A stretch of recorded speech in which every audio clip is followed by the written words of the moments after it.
Okay guys, so we're gonna put the glass. I left my other suction cup from WRD at home, but I think one is enough. Okay. I'm using an Ultimate from Sika.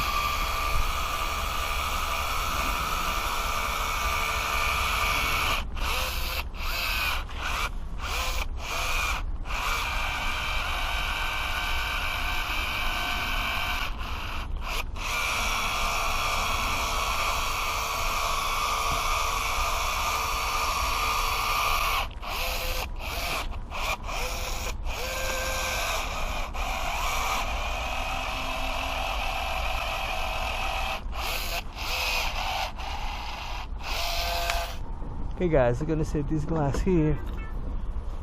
Got my cup over here this way because I need extension over here today.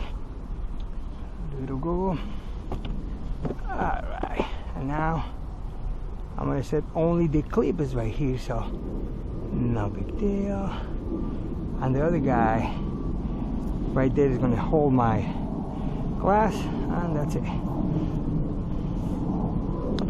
Now the only have to do is get this guy down. The clip is almost on the plate, so no big deal. Oh, let me get it right there. And that's all. Okay guys, so this time I use Sika Ultimate, so it's really cold glue today, so I'm gonna use that one. Okay guys, so I finished. So see you next shot because I got more work to do. So you know how the parts back together, everything is in place, no big deal. Okay guys, thank you and see you next time. Thank you.